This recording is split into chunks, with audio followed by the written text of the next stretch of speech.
Hello, and you are listening to Democracy Watch on CITR 101.9 FM, bringing you alternative and undercovered current affairs from Vancouver and the Lower Mainland. I'm Max Newman. I'm Arman Rana. I'm Ben Nelson. And I'm Milena Carrasco. It's Thursday, June 27th at 5 o'clock p.m. On today's show, we'll be talking about the removal of Cecil Rhodes from Vancouver's L'ecole Bilingue elementary school with Hogan's Alley director, Stephanie Allen. You'll also be discussing the Vancouver Aquarium and its parent organization, Oceanwise, a recent decision to no longer sue the city of Vancouver and what Vancouverites think of that choice. And you'll also learn a bit about the aquarium's remaining dolphin, Helen, and where she's finding a new home. But first, we'll be discussing some local sports, starting with an update on the Vancouver Whitecaps. So if you're a regular listener, you might have noticed that we don't really cover sports, and that's because we have a sports collective here at CITR. However, during the summer, our spoken word collectives are on hiatus, meaning we don't have a sports collective right now. But we have a new news collective member, Ben Nelson, who is here in studio with us today. And Ben just finished grade 11 at Lord Byng Secondary and happens to be a big fan of sports and sports reporting. So Ben is going to give us an update on Vancouver's Major League Soccer team, the Whitecaps. Welcome to CITR, Ben. Hi, everyone. Thanks for having me. Yeah, thanks for being here. So I've tried to follow this a little bit, but I'm definitely in the dark on what's happening with the Vancouver Whitecaps, which is Vancouver's Major League Soccer team. I've heard some reports that there's been a sexual assault allegation against maybe a former soccer coach, and that there have been some walkouts of games, but I basically know only that. So would you mind telling me a bit about what's been happening with that story with the Vancouver Whitecaps? Okay, so a couple of months ago, a blog post written by former women's Whitecaps player Ciara McCormick alleged abuse by a former coach around 2008. He's no longer with the club. Her blog post is titled "A Horrific Canadian Soccer Story, the story no one wants to listen to but everyone needs to hear." These allegations were also backed up by 12 former players from both the women's Whitecaps and Canadian women's U20 teams of 2008. Okay, so it's an allegation, but it has been backed up by a bunch of former players. Interesting. So what actions have the Whitecaps and their fans taken as a result of these allegations? On April 4th, the province reported that the Whitecaps had gone to the police about the allegations, and BC Soccer as an organization also launched their own investigation into the matter, but little else was done. As a result, two Whitecap supporter groups, the Southsiders led by Paul Sabrin Herzog and the Curva Collective, staged protests over 4 separate games, causing the Whitecaps' average home attendance to dip. Fans from visiting Portland also joined the protest during the Whitecaps game with the Portland Timbers. Okay, so we're seeing attendance drop as a result of these allegations. And this sort of began on April 4th when the province started this reporting? That was sort of the beginning of this? Yeah, that was... Or that was a big push? That was one of the bigger pushes, yeah. Okay, interesting. So how did the Whitecaps respond to these protests? So at first, the Whitecaps owners Greg Kerfoot and Jeff Mallett released an apology for the pain caused by the alleged abuse. But when protests continued, they spoke to McCormick, who was the original writer of the blog post, and 3 other former players as a result. This caused an end to all of the protests. Oh, okay. So the protests are kind of done now? Yeah, the protests are done now. Okay. And just to clarify, too, because the Whitecaps, there's both a male and female team, right? So were protests happening at both games, like the female league and the male league, or was it just one of the two? Because it was the female league that has these sexual assault allegations, right? Yeah, so the protests were happening at the men's games. Supporters would walk out in the 35th minute 10 minutes before halftime of the game, which is a pretty crucial push in a soccer match for a team, a time to gain momentum. Right, where you'd want the fans there. Yeah, so they'd leave and the stadium would look completely empty, and you could see it throughout the stadium on television as well as if you were there. Right, and so this was sort of an act of solidarity, and also, is it fair to say that there is a larger attendance at the men's games, and thus it was meant to kind of have more effect by having these protests happen at the men's games versus the women's? Yeah, I believe so. Yeah. Right. Well, so how have these protests affected the Whitecaps as an organization? I'm wondering what has come as a result of this. So the Whitecaps' average attendance has dipped slightly from around 22,000 from last year to around 20,300. In the games involving protests, there were 4. The attendance was up to 4,000 spectators below the season's average. Now that the protests are over and the owners are talking with the players, attendance is close to being back to normal. Right. Okay. Yeah, I wonder, how many dollars were lost, and, other kind of long-term effects this might have, but that's something we can definitely look into. Thanks for giving us this update. Local sports are important. So it's good to hear. Thanks, Ben, for bringing this to our attention. So we're gonna. This is the place where I say a really clever line. We're now turning from the Whitecaps to white supremacy. Armand? So to put things in context, in 1910, Vancouver School was named after British businessman Cecil Rhodes. Cecil Rhodes was the Prime Minister of the Cape Colony, which is in modern-day South Africa, Right. from 1890 to 1896, while the Vancouver School Board Heritage Archives describe him as a British financier and political leader in South Africa. He is well known in Southern Africa for his major role in imperialism and white supremacy in the region. He advanced policies that dehumanized black people, deprived them of their land, and founded a paramilitary private army, the British South African Company's police, resulting in the systemic murder of approximately 60,000 people. Wow.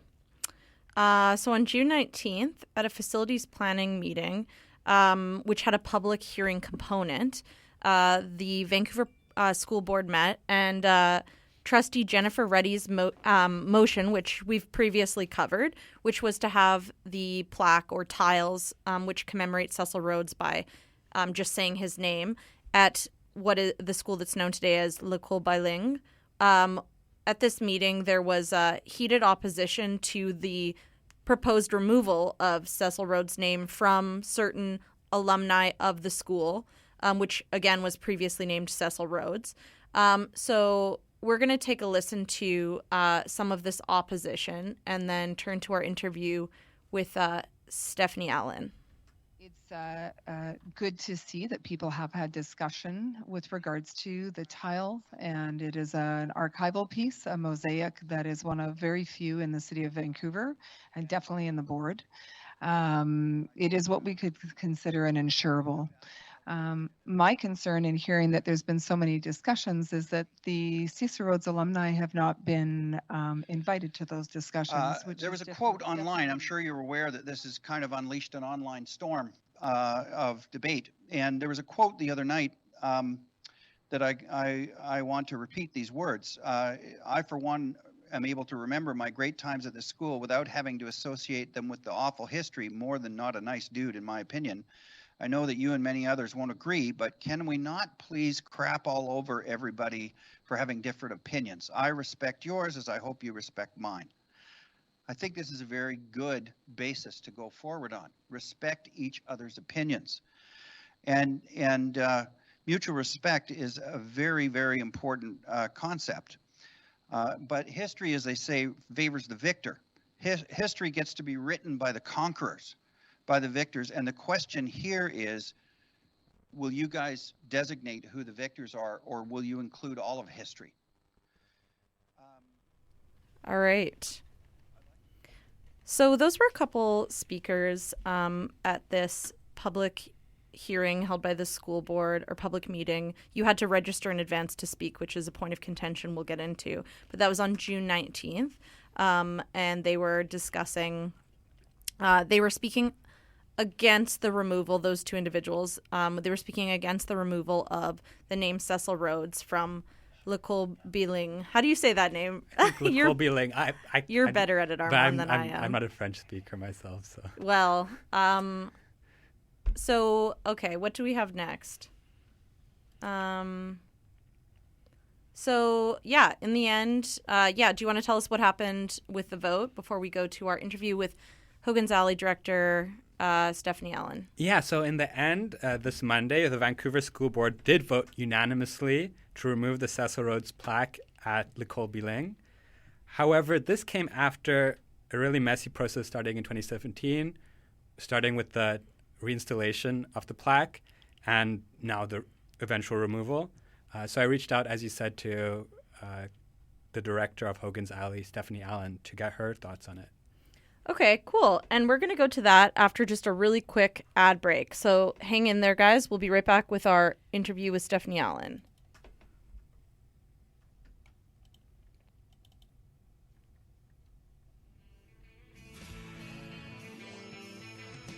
Are you a friend of ours who loves to get discounts? Come down to CITR, more deals than you can count. We've partnered with some local businesses, so come down to us to get your card before it's too late. As a member of CITR Discorder, you get amazing deals with some of Vancouver's finest local businesses, such as Devil Maywear, Audiopile, the Storm Crow Tavern and Ale House, The Biltmore, Book Warehouse, and Little Sisters Book and Art Emporium. To remove the For name more information, Cecil visit Rhodes citr.ca/friends. Do you mind starting out by telling our listeners who you are and what you do? Sure.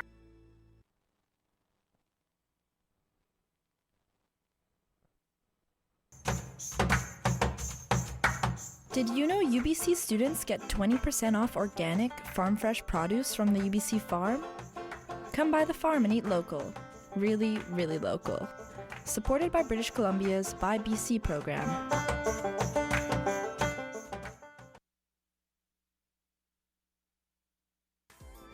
That's right, when Super Giant Pizza. Give me pizza! P-I-Z-Z-A. Give me pizza! P-I-Z-Z-A. It's been said that people disappoint, but pizza is eternal. That adage is being put to the test with Canadians weighing in on pizza, love, and slice etiquette. 6 in 10 Canadians have some type of relationship deal breaker when it comes to pizza, but 1 in 3 have no pizza love limits at all. The top deal breaker was eating pizza in bed at 18%, and closely behind was anchovies on pizza at 17%. Next up were picks the cheese off at 10%, eats pizza with a knife and fork at 8%, uses too much garlic dipping sauce at 7%, puts pineapple on pizza at 6%, doesn't eat the crust at 6%, and eats it cold at 4%. So cuddle up on the couch and share some za and some love. P-I-Z-Z-A. I want pizza! Is it finally done? Hooray! This pizza is made, yeah! Hello, and we're back. This is Democracy Watch on CITR 101.9 FM. We just took a little ad break, having some trouble with our soundboard here, but I think we're good to go for our interview. So we just heard a couple folks who spoke at a school board meeting on June 19th. They were alumni of a school that was once known as Cecil Rhodes and now is known as L'ecole Bilingue, which is a bilingual school. I'm obviously not bilingual. So we had a couple people speak in opposition, alumni, and then we also had there was at least one individual who spoke in favor, who was someone from South Africa. But so we were able to reach Hogan's Alley director Stephanie Allen, who does a lot of work around anti-Black racism, ending obviously anti-Black racism. And so she had some very interesting perspectives to give News Collective member Armand about how the process itself of getting this name removed was It was something. It's something to take note of, and it's part of the story. So the story isn't just that the name is being removed; it's the energy it took to have it removed and the pushback that happened. And currently, we're also looking into how the name was even put up again, because the name was Cecil Rhodes was taken down when the original school was demolished, and when it was rebuilt, the name was put back up. The tiles in 2017. So there's a lot of other components to the story. So let's take a listen to what she had to say.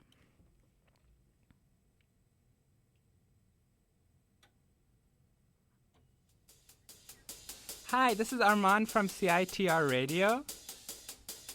Yeah, so can you just hold on a sec while I just get set up for the interview?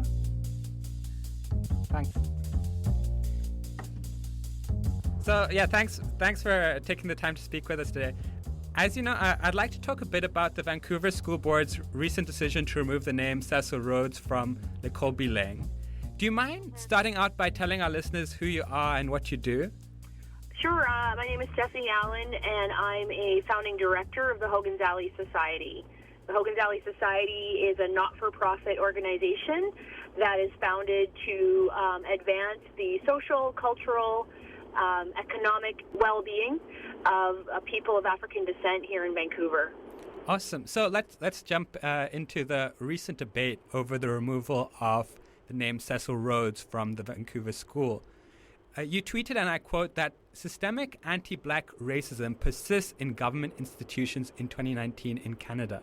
Could you expand on that and how that manifested itself in the lead-up to Monday's vote on Trustee Jennifer Reddy's motion to remove Cecil Rhodes symbols from the school? It's a bit of an answer, right? So systemic anti-black racism exists in Canada because Canada was a slave-owning nation for 200 years. So while we were a British colony and into the early 1800s, Canada enslaved and held captive people of African descent. That was based and predicated on the social structuring of black people being less than humans and our lives being worthy of subjugation on these lands, of course, that were stolen from Indigenous peoples. And even after slavery ended in the territory known as Canada, black people went from a condition of enslavement into one of criminality. We were not welcomed in spaces. Our physical presence was objected to. It was all a function of a system that was predicated on our being less. And over time, Canada has not reckoned with this past, has not reckoned with the social ordering of our country in favor of white Europeans, particularly men. And so through time, even with various different governments and even with the enlightenment that you could say socially, where we're starting to realize that these notions are incorrect and are unjust, we still bear the weight of a country founded on principles that subjugated black lives. There's great resources out there to learn more about that. So when I said that and when I tweeted that, it was a reflection of how we still order society by race, by gender, by class, by immigration status. This is just how our societies are ordered. And it's really unfortunate that government institutions such as school boards have not done the work necessary to, number one, even know the history of black subjugation on these lands and globally, teach the history fully and completely in the classroom, and be aware of how these colonial references are damaging to the well-being of students of color, and particularly black students in the instance of the monument that was at this school. I see. So I want to follow up a bit on one of the points.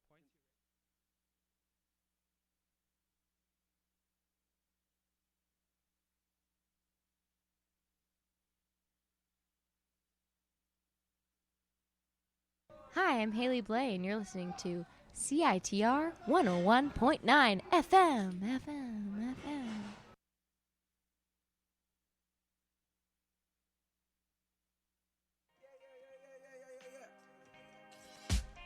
The annual Sled Island Music and Arts Festival returns to Calgary from June 19th to 23rd, 2019.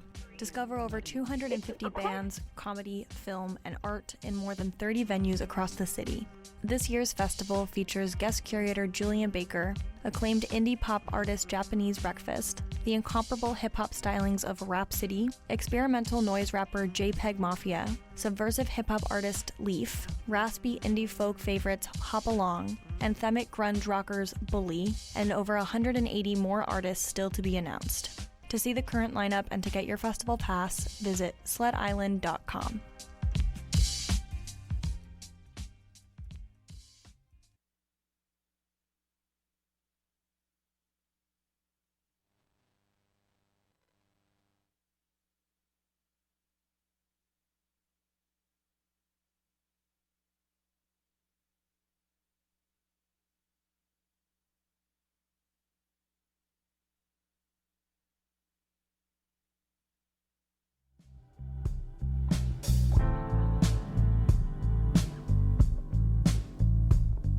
It's last call for the moon, so we crawl towards the edges of the light.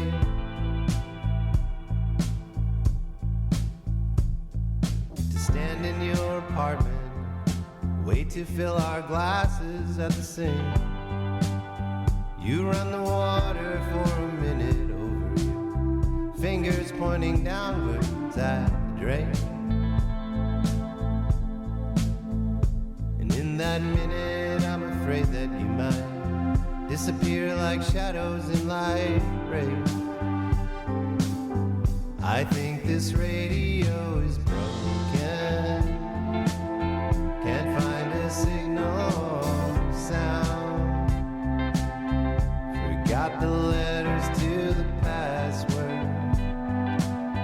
I guess I should have wrote it down. Bring on the sharp teeth of the morning. Let's crawl inside its crooked mouth while the flames shoot down. All right. Sorry about that strange issue. So this is CITR 101.9 FM. You're listening to Democracy Watch. We're having some tech issues, but we were listening to an interview with Stephanie Allen, the director of Hogan's Alley Society, on the recent removal of the Cecil Rhodes sign from L'ecole Bilingue. And we're going to go back to that right now, starting from roughly where we were. Thanks for bearing with us. I said that, and when I tweeted that, it was a reflection of how we still order society by race, by gender, by class, by immigration status. This is just how our societies are ordered. And it's really unfortunate that government institutions such as school boards have not done the work necessary to, number one, even know the history of black subjugation on these lands and globally, teach the history fully and completely in the classroom, and be aware of how these colonial references are damaging to the well-being of students of color, and particularly black students in the instance of the monument that was at this school.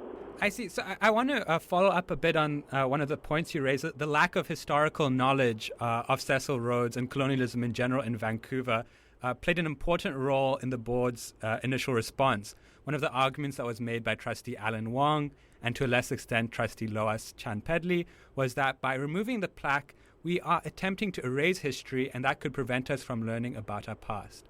What are some ways the school system can do better at educating students about the history of colonialism without glorifying it?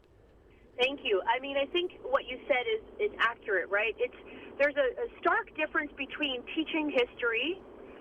It's quite another thing to erect a monument with someone's name on it without context, without any explanation.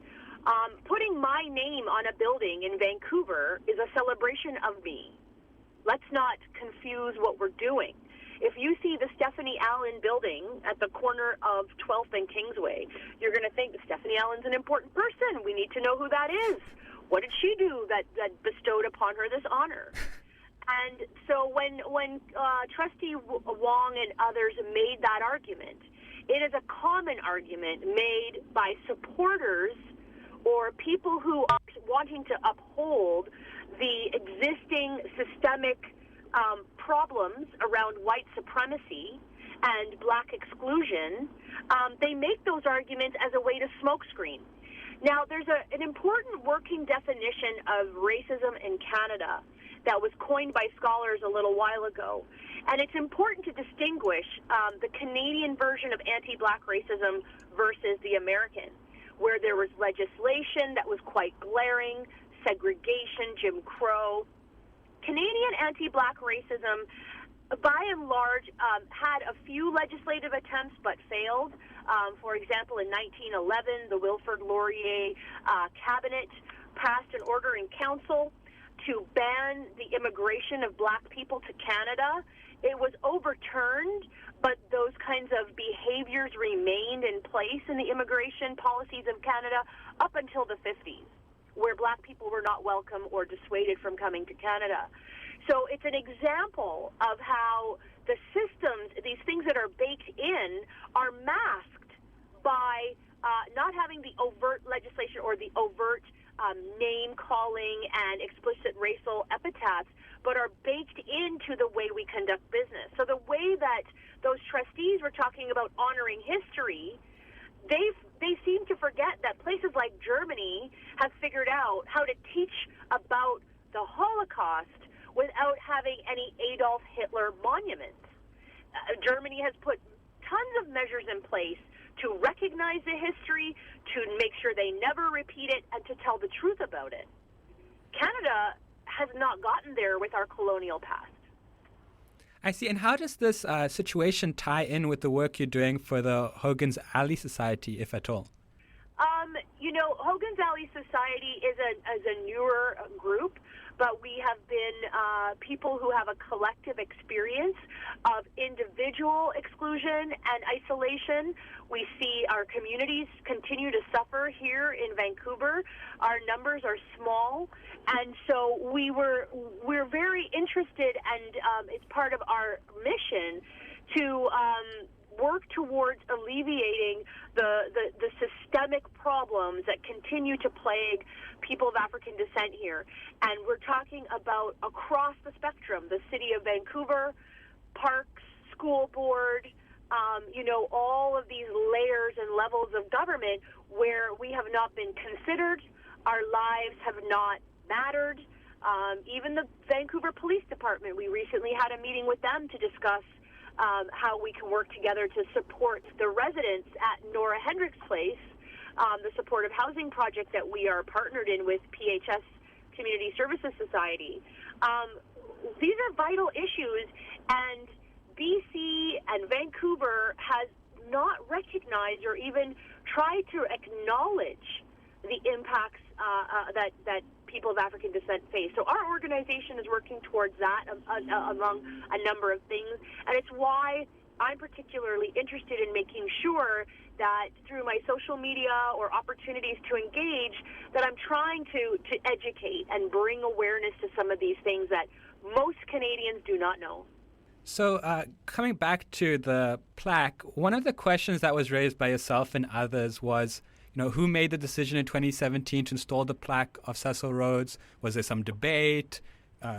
Why did it happen? What was the process? Did you find out how this came about? That is a motion I believe Trustee Reddy has made. We would like to understand that because that's where some of the true systemic work is. The systemic work is you and me and her and him coming together and making a decision, and then that decision having this kind of impact. That's literally what we're talking about. So we want to know how that decision we made. We want to know who allocated budget to it. We want to know why a principal of a school declared openly and unabashedly that they were neutral on this monument. That is a person that is in charge of the well-being and education of students from a variety of races and perspectives. What harm is that principal causing if they don't even know that they need to stand in a certain position about white supremacy? This is shocking, and we should all be terribly troubled that that's what a principal said in an article. The fact that the Tyee article came out and the Vancouver School Board wasn't immediately on phones to administrators and leadership in the Vancouver School Board to address it, that it required a motion, is a disgrace. Indeed, and even prior to that, at the Facilities Planning Committee meeting on June 19th, there were some residents who spoke in favor of keeping the plaque in place. How would you characterize the opposition to removing the plaque? I would characterize that as white supremacy. I would characterize that as people who, whether they know it or not, are actively upholding the systems of dominance that Europeans have had on these lands for the time since they've been here. And there was a gentleman who spoke who openly said, "We were the conquerors, you do not get to rewrite our history." That is specific white supremacy. And the fact that the committee chair, Wong, let a comment like that go without reprimand, as a matter of fact, reprimanded those of us who had a visceral response to that kind of race discrimination and white supremacist kind of language. We were sanctioned for our reaction, but this individual was supported and consoled when they were feeling fragile about our reaction. And you have the chair of a committee of a school board who did not identify and sanction what bordered on hate. Can you narrate a bit about what happened exactly with that person's remarks about how they were the original conquerors and what your response was? This person had an entire PowerPoint, which is quite impressive given the time we all found out about how long we had to, apply or speak at the notice that was given. So this individual had a PowerPoint presentation. They spoke about a family member that went to the school. They showed a photograph, ironically, pointing out their relative, and there's a poor little black child, or child of color at least, that I could see in that photograph. Their well-being obviously inconsequential. And they talked about the fact that Cecil Rhodes, this name, is upholding the British Empire. I think he mentioned about, these are we won the battle, I think was said, and you don't get to pander. He actually told the board chair not to pander. This is explicit. And what was your response to that? Go ahead. Sorry to interrupt you. What was your response to that? And how did the chair handle that? I'm just trying to understand the dynamic. So yeah, there was those of us who were in the gallery were stunned, shocked, appalled, hurt, harmed, and we gasped and we said, "This is ridiculous," and we muttered under our breath. Nobody overturned a table. Nobody threw a chair. This is a visceral reaction and a gasp at this type of rhetoric being spoken openly in 2019 in Vancouver. And so we were appalled, and some people said that's racist. And as a matter of fact, as soon as this person heard or felt that they were called racist, they descended into white fragility and said, "I'm being called racist. This isn't fair." This is an individual who is primarily concerned about protecting Cecil Rhodes' name on a monument without wanting to be labeled a racist. I mean, the irony and the layers of fragility and gaslighting is just, it's staggering. And you have a counselor who presided over that. And then how did, you said Trustee Alan Wong, he sanctioned you or didn't? What was his role in that? What I seem to recall was he said, that's enough or something, or he said there will be no comments from the gallery. And then he actually apologized to the blatant white supremacist. He apologized to him and said, "I'm sorry for the disruption." Oh, I see. Okay. Thanks for fleshing that out. Okay, I've got another question for you. On this point, I'm from South Africa, and we learned about Cecil Rhodes in school in South Africa. However, there was, I'm surprised that so many people, like that person who came and talked about how the conquerors should not be unconquered or something, how they became aware of Cecil Rhodes. I was just wondering, how would you imagine the opposition would have been different if the plaque was of an even more well-known but still racist figure in settler Canadian history, such as John A. Macdonald or Winston Churchill? Well, we have some examples, right? Look at what happened in Victoria when the mayor decided to remove the John A. Macdonald monument. People are not happy. There's people who feel like this society is ordered around their existence and privileges and benefits them primarily. And to people who have been very privileged, equity feels like oppression. I see.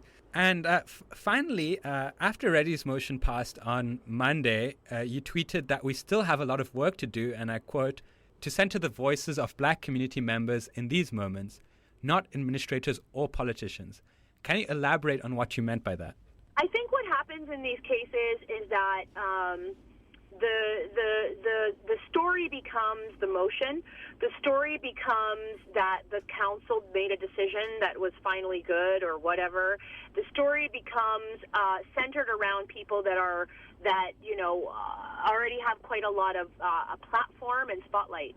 And I would argue that the story needs to center around the people most harmed.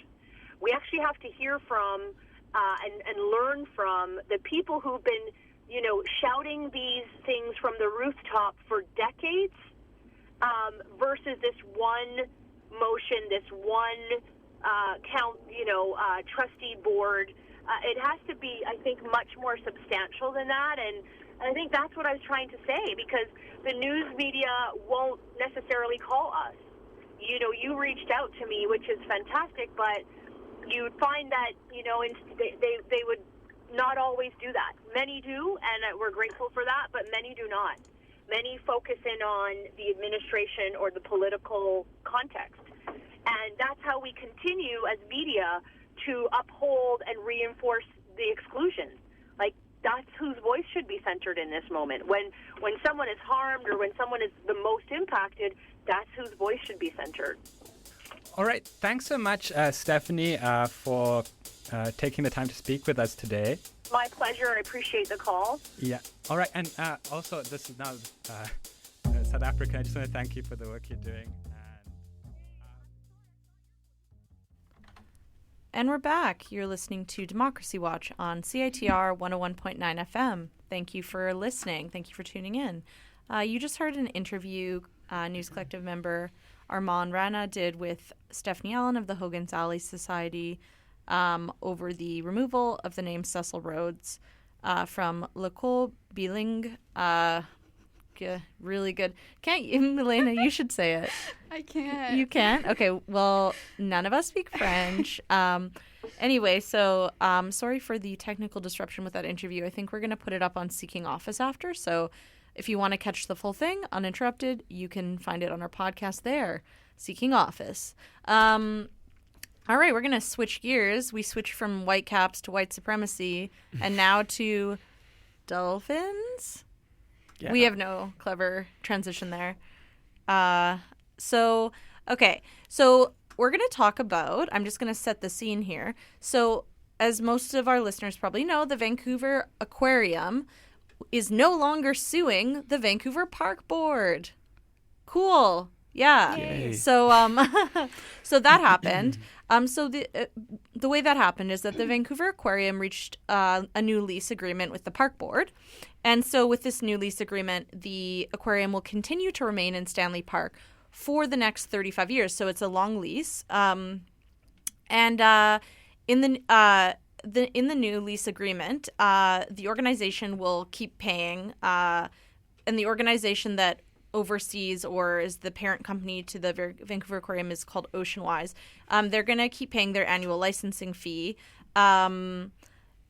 And so that kind of will continue as usual. And so the a part of this, the kind of new lease agreement in this post-cetacean world we're in, which means that the Vancouver Parks Board, as well as the federal government of Canada, have now banned the captivity of cetaceans, so large mammals like whales, dolphins, and porpoises. Those are no longer to be held in captivity unless they're being rescued because they're in danger, which some people take issue with even that. So, but we're moving away in aquariums in most of North America, and certainly here in Vancouver, from having these large mammals as the main attraction. So as a way to continue to attract visitors, the aquarium is now going to switch to a focus on ocean conservation, as well as incorporating more of the Indigenous nations and their storytelling. So we're really interested to hear what people thought of that. So maybe should we first hear from folks, or should we go to... Yeah, let's do it. Okay, so first we're going to take you right outside the Vancouver Aquarium in Stanley Park. Yep. Max, do you want to set the scene for us? Because you headed down there this morning, right? Yeah, I went out to the Stanley Park and to the aquarium, to see what people think about that, like about all the ban happening, and that they will not be able to see dolphins anymore, or like the only dolphin we have right now at the aquarium. The last dolphin. The last dolphin, Helen. My best friend. Yeah, we have an expert in the studio as well. Yeah, we'll be talking about Helen a bit later. Yeah, but I was just wondering what people really thinking about that. They're changing from to like showing more about First Nation history and stuff like that. Yeah. So, yeah, and it was pretty crowded this morning. Yeah, lots of school kids, right? From the photos I saw. Yeah. Field trips, maybe? Families, yeah. Cool. Well, let's take a listen to what people had to say. Here we go. The larger organization Oceanwise launched a lawsuit in an attempt to recoup some of the revenues lost after the park board passed a bylaw amendment in 2017. That amendment prevented the aquarium from bringing in any new whales or dolphins. The aquarium said that after the ban, attendance dropped by 13% in the last 2 years. This decline in attendance equates to a loss of approximately $4 million in revenues for each year. I went out to Stanley Park to ask people what they think about the ban and if it is a good idea to focus their programming on ocean conservation and First Nation stories. Coming to the aquarium because of the dolphins and whales and belugas. Well, we do like seeing them, but I know that they have a very hard time in captivity because they usually travel long distances and they can have the teeth grinding problems and all that when they're in captivity. And they say they do more enrichment, it'll be okay. But my thought is if you can keep the natural areas natural and keep them alive in nature, it's better. As far as coming to the aquarium, we come for a variety of reasons. It's not just the dolphins. Okay. So, yeah. Yeah, I think I only have one dolphin left actually, right? I think so, and I think it's one that can't be released because its fin has been clipped off. It was caught in a fishing net, and so it actually can't be released. And I'm fine with that because, of course, what other options are there? Yeah, right. But yeah, no, it's an interesting thing to have to think about because, nature isn't as habitable as it used to be. So how do you keep them alive? And sometimes the aquariums seem like the only option. Right. So, yeah. Well, All right, thank you so much. Have fun at the aquarium.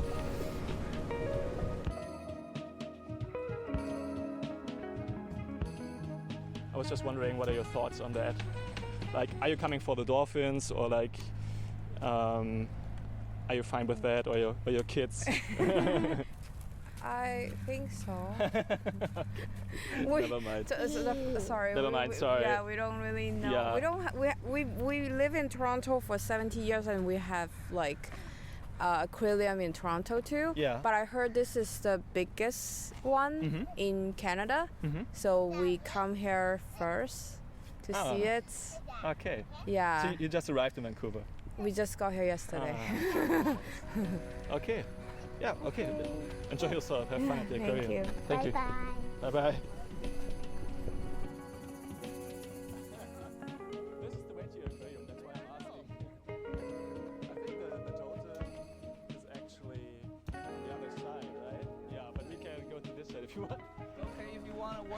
Yeah, sure. I don't know if you heard about... Are you from Vancouver? Yes. have you heard about that the aquarium was planning on on suing the park board because they are they're banning the whales and dolphins. Right. And now they're trying to focus more on like indigenous history and First Nations history and Pacific Rim. Yep. I was wondering, what are your thoughts on that? Like, focus on Pacific Rim? Yeah, like banning whales and dolphins, and now trying to find a different focus, like focus more on... I'm kind of leaning towards the aquarium side because they are doing a lot of good things like educating children and rescuing the animals from the water, right? If they are rescued and they're not in a good condition to be put back into the wild, and I think the Vancouver board put the aquarium in a tough position, and where they're gonna leave the animal? It's just gonna die out there. So I want some sort of flexibility in between, so give aquarium more ability to do their job. Okay, you mean like by rescuing animals and like keeping them until they, I don't know, like able to go elsewhere. I don't know. If they are rehabilitated and they can be released to wild, definitely they can feel free to do so. But if they're not, keep in the tank, and they can be live a happy life there. And meanwhile, the aquarium can use the opportunity to train to educate the young kids, right? I have 6 years of myself, and he is amazed about seeing the animals and seeing the dolphins, and that's a great opportunity to see with his own eyes, I think. Okay, thank you so much.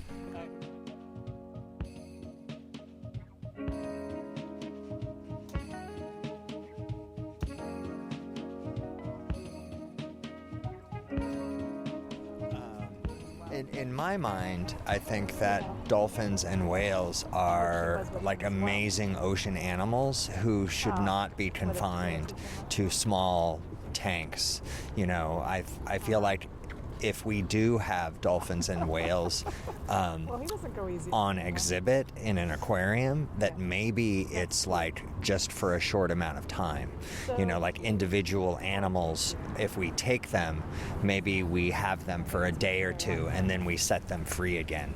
You know, I don't think that any animal who is used to ranging over thousands of square miles should be confined to a small tank. I think that is bad for the animal.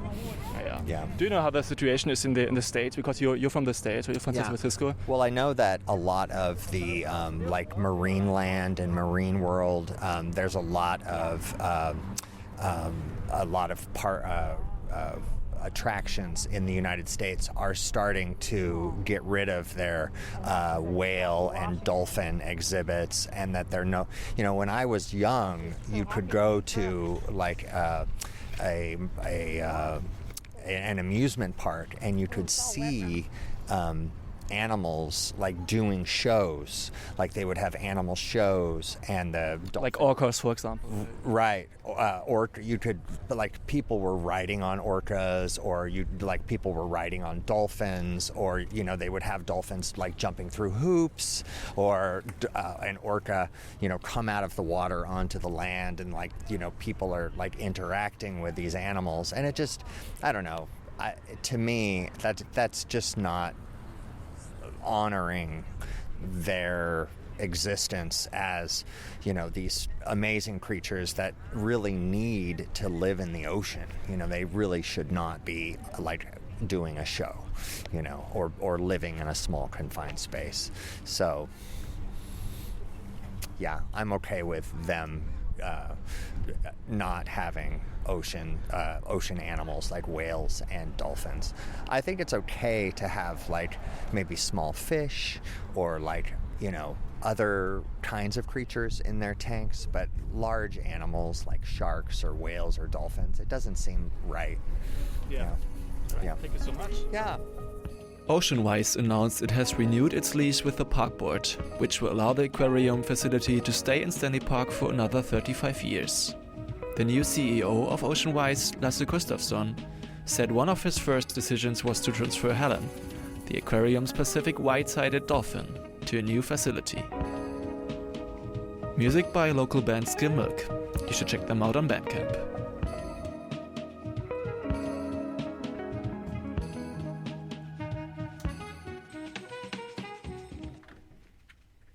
And we're back. You're listening to Democracy Watch on CITR 101.9 FM. You just heard a piece Max Newman put together today. He went down to Stanley Park and asked people what they thought about the aquarium and its new focus on ocean conservation and indigenous storytelling and its move away from cetaceans and the captivity and performance of whales and dolphins and such. Thank you, Max. Let's talk to a Helen expert. Let's talk about Helen. Helen the dolphin. Who's leading this? Max? Milena. Me. So That's good. Helen is one of my best friends. After today, we really just Oh my connected. I feel like we have a connection, and so that's why Helen. I feel like That's the sound of a dolphin. I should tell yo. her story. Okay, cool. So to start it off, Helen is a Pacific white-sided dolphin who is around 30 years old. And she's the last dolphin in the Vancouver Aquarium that Max's piece brought up, right? The last dolphin. The last dolphin. Gotcha. So yeah, she's around 30 years old and was transported to the Vancouver Aquarium in 2005 after she was caught in a fixed fishing net. Caught entangled, and she got pretty hurt, and they actually had to end up amputating. Sorry, that's not funny at all. That's not funny at all. Oh my goodness. Don't say that about my... Anyways. Max over here laughing up a storm. Not really. Anyways, she had to have one of her... Yep.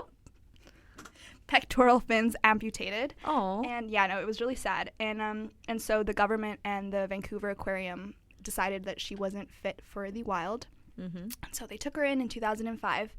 And yeah, a little bit about her species is that the Pacific white-sided dolphins are actually extremely social and can be found in superpods in the wild for with hundreds or even thousands of them at a time. So as Max mentioned in his piece previously, last year the Vancouver Aquarium made the decision to stop displaying cetaceans, which are any aquatic mammals. So everyone mentioned, whales, porpoises, dolphins.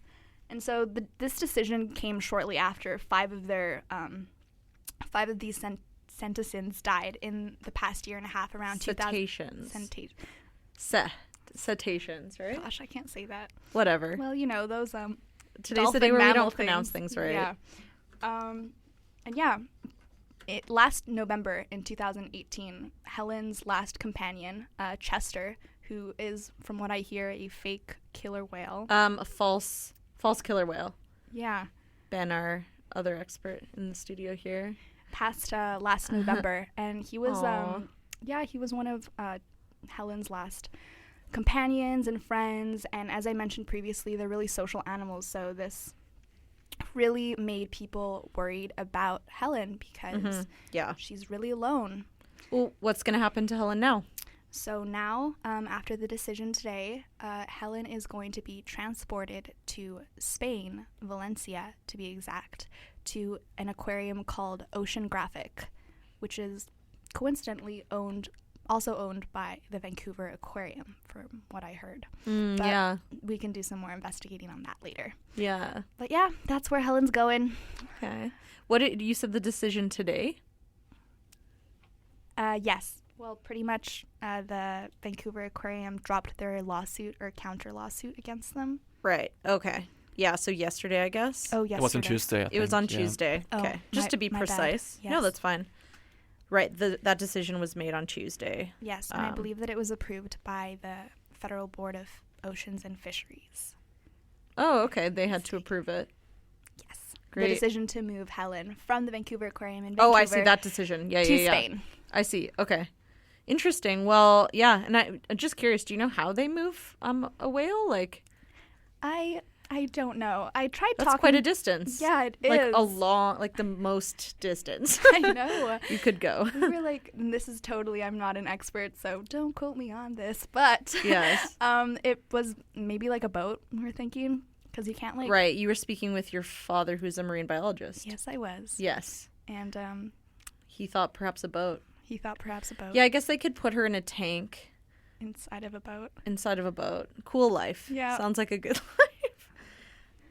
Yeah, cool. Well, anything else you want to add about Helen, the Vancouver's last dolphin? Vancouver's last dolphin. Well, Helen is in our hearts and in her spirit for sure. We're wishing her a very safe flight or journey, I should say, to Spain. Yeah. That's kind of weird if she's going over the ocean in a tank. That is strange. Think about that. Whoa. I mean, that's trippy, man. Like, and she's like so close to being free. I was talking to my dad and I was like asking him what he thought the best situation was. As I mentioned earlier, I guess the situation is a little bit different, I think, because Helen is like she doesn't have a pectoral fin. Right. And so if she was like a healthy dolphin, I feel like it would be like much easier to make the decision. Yeah, like free the dolphin. Yeah. Free the dolphin. But her transition into the ocean or her ability to be alive, to survive, in the wild, yeah, is up for debate. Okay. So he suggested that. I mean, honestly, he wanted to just like put it out in the wild. To be honest, he was just like, yeah, just put it in the wild. To be honest, that's where I'm at too. I'm like, let them die in the wild then. But nature. That's my opinion. Yeah, that's nature.